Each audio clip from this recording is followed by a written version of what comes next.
Here is a continuous story script without headings, written for narration. Writing. The first snow of the season drifted across the lonely mountain trail as Eleanor Whitmore leaned against the rough wall of her cabin, trying to steady her breathing. Every breath burned her chest, and the fever that had gripped her for nearly a week made even the simplest task feel impossible. Still, she tightened her fingers around the hammer and looked at the broken front door. One of its hinges had split during the previous night's storm, leaving the door hanging crooked. Cold wind slipped through the opening, carrying flakes of snow onto the worn wooden floor. "If I don't fix you today," she whispered to the door with a tired smile, "neither of us will survive another night." She lifted another nail with trembling hands. The hammer struck the wood once, then twice. On the third swing, her strength failed, and she stumbled backward. She caught herself against the porch railing before collapsing. There was no one to call for help. The nearest ranch sat nearly 10 miles away, and most travelers avoided the mountain pass once winter began. Since her husband Thomas had died the previous spring in a logging accident, Eleanor had lived alone. The cabin was all she had left of the life they had built together. Every board had been placed by Thomas's hands. Every window held a memory of laughter, hope, and dreams they believed would last forever. She refused to abandon it. The sound of hoofbeats echoed through the trees. At first she thought the fever was playing tricks on her, but the rhythm grew louder until a tall black horse emerged through the falling snow. The rider wore a dark coat covered in dust and frost. A silver star gleamed on his chest. Marshal Caleb Hayes. People across 3 counties knew his name. They called him the Iron Marshal because he never bent the law for anyone. If a judge signed an order, Caleb carried it out without hesitation. Criminals feared him. Honest people respected him. Few truly knew him. He dismounted slowly, his sharp gray eyes studying the cabin before settling on Eleanor. "You Eleanor Whitmore?" he asked. She nodded. He removed a folded document from his saddlebag. "I've got an eviction order." The words hit harder than the freezing wind. "I'm sorry," Eleanor asked quietly. "The land this cabin sits on legally belongs to Samuel Crowley.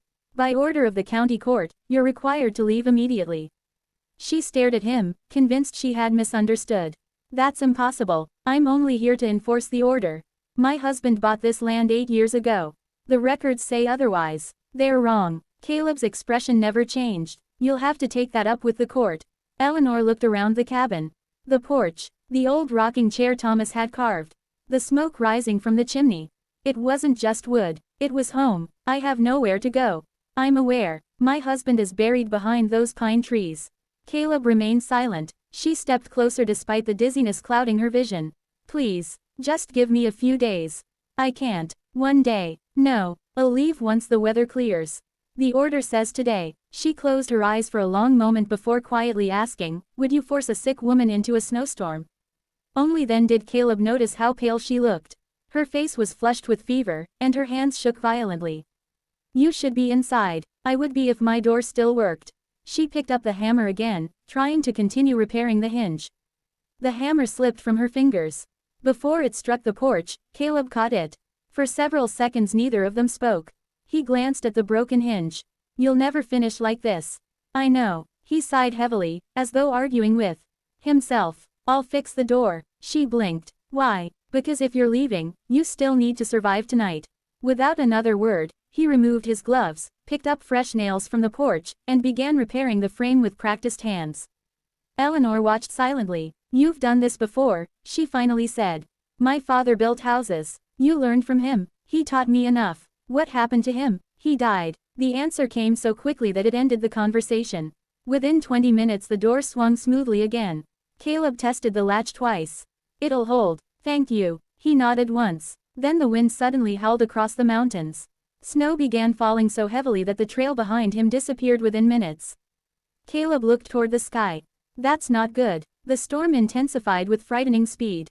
Trees bent under the force of the wind. Snow buried the horses' tracks almost instantly.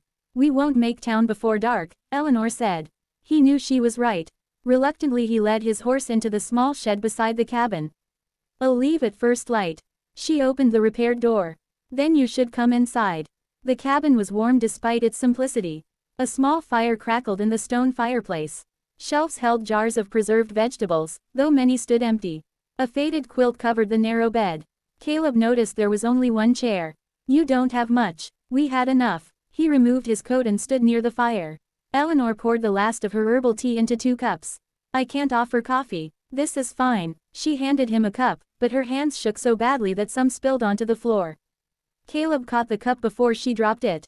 You're burning up. It's only a fever. How long? 5 days. You've seen a doctor. She laughed softly. With what money? That answer lingered in the room.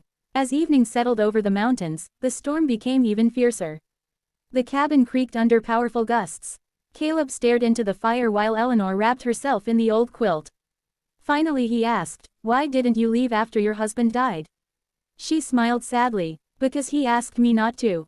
"What do you mean?" "The morning before the accident, he said this cabin was proof that ordinary people could build something lasting. He told me that if anything ever happened to him, I should never let anyone take it." Caleb looked toward the walls. He believed this place mattered. It still does. Silence returned. Later that night Eleanor's coughing worsened. She nearly fainted while adding wood to the fire. Without speaking, Caleb stood and finished the task himself. When he turned back, he noticed a wooden box beneath the table. Its lid had fallen open. Inside were dozens of neatly tied letters. "I shouldn't," he muttered. But one envelope had already slipped onto the floor. Across the front Thomas had written in careful handwriting, "If anything happens to me, keep these safe." Caleb hesitated before handing the letter back. Eleanor smiled weakly. "You can read it." "I shouldn't. I trust you." He unfolded the yellowed paper.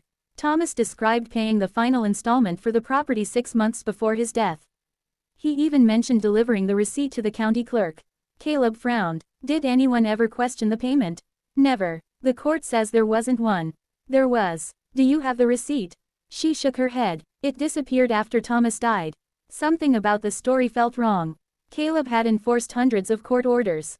Documents rarely vanished without reason. The next morning the storm finally eased. Eleanor slept fitfully, exhausted by fever. Before leaving, Caleb placed fresh firewood beside the hearth. "You don't have to do that," she murmured. "I know." He saddled his horse. "I'll return." "You don't have to. I'm not coming back as the marshal." She looked confused. "I'm coming back as a man who wants answers." He rode straight to the county office. The courthouse buzzed with activity, but Caleb ignored the greetings and headed directly to the records room. Old ledgers lined every shelf. The county clerk, Walter Briggs, looked nervous the moment Caleb entered. "What brings you here, Marshal?" "I need every land record connected to Thomas Whitmore." Briggs swallowed. "Those files were settled months ago." "I didn't ask." As the clerk searched through dusty cabinets, Caleb noticed sweat forming on the man's forehead despite the cold room. When the file finally appeared, something immediately caught Caleb's attention. Several pages were newer than the rest. Different ink, different handwriting, different paper. When were these replaced? They weren't. Caleb looked directly into Briggs' eyes. "Try again." The clerk remained silent. Caleb placed one hand on the desk. "I've spent 15 years learning when people lie." Briggs looked toward the office door.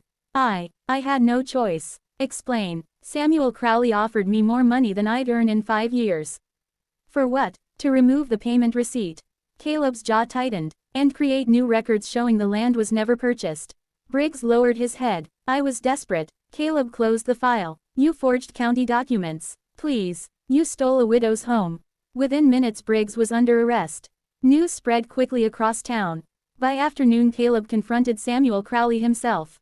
The wealthy businessman laughed when he heard the accusations. "You have proof." Caleb calmly placed Thomas's letter beside the altered records and the clerk's signed confession. Crowley's smile disappeared. "You should have left that woman alone," Caleb said. Days later the judge officially restored ownership of the cabin to Eleanor Whitmore. When Caleb rode back into the mountains carrying the signed deed, he expected to find the cabin quiet. Instead he found wagons. Neighbors from nearby ranches were replacing the roof, repairing the porch, stacking firewood, and bringing food. Word of Crowley's scheme had spread across the valley. People who had once assumed Eleanor wanted to be left alone realized she had simply been forgotten. She stood outside wearing a warm coat someone had sewn for her. The fever had finally broken. When she saw Caleb, tears filled her eyes. "You came back. I made a promise." He handed her the folded document. She opened it slowly. Her hands trembled for a very different reason this time. "It's mine. It always was." She pressed the deed against her chest. "I don't know how to thank you. You don't owe me anything. I judged you the moment you rode up. You had reason, and yet you chose to help." Caleb looked toward the repaired cabin. My father used to tell me that the law is strongest when it protects those who have no one else. Somewhere along the way, I forgot that. Eleanor smiled gently. Maybe you only needed someone to remind you. Spring arrived weeks later. Wildflowers pushed through the melting snow around the cabin Thomas had built with his own hands. Laughter echoed from the porch as neighbors stopped by without needing an invitation. The place that had once stood alone on the mountain had become the heart of a small community. Before riding away, Caleb paused at Thomas's grave beneath the tall pines. I couldn't save your life, he said quietly, but I kept my promise to protect what you loved. He tipped his hat, turned his horse toward the valley, and disappeared down the winding trail, carrying with him a lesson that would guide every decision he made afterward. Justice was never meant to be cold. Its greatest purpose was not simply to enforce the law, but to defend those who had almost lost hope.